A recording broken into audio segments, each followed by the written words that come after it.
अस्सलाम वालेकुम। मेरा नाम डॉक्टर मुख्तियार है और आज मैंने बात करना है डायबिटीज़ की अलामात के बारे में। जो शुगर है इसकी अलामात क्या हो सकती हैं। वैसे तो अगर किसी बंदे की 35 से ज़्यादा एज है तो उसे अपना HbA1c टेस्ट ज़रूर करवाना चाहिए ताकि उसका जो शुगर है उसे कन्फर्म किया जा सकता है। अगर उसकी फैमिली हिस्ट्री में, अगर फैमिली में किसी को भी अगर शुगर है तो उसको ज़रूर अपना टेस्ट करवाना चाहिए ताकि उसका शुगर को डायग्नोज किया जा सके अगर उसमें है तो। नहीं तो अगर जिन लोगों का नहीं है, अगर उन लोगों को शुगर हो रही है तो उनमें कौन कौन सी अलामात आ सकती हैं। उनमें एक तो उन लोगों को ज़्यादा प्यास लग रही होगी, उन्हें नॉर्मल रूटीन से ज़्यादा पेशाब आ रहा होगा, उन्हें ज़्यादा भूख लग रही होगी और उन लोगों में वेट भी कम हो सकता है। मतलब उन्होंने कोई कोशिश ना की होगी वेट कम करने के लिए, लेकिन उनका वेट कम हो रहा होगा।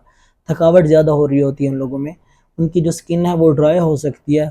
उसके अलावा उन लोगों के जो ज़ख्म होते हैं वो बहुत स्लोली स्लोली हील हो रहे होते हैं, मतलब दूसरे लोगों की बनस्बत।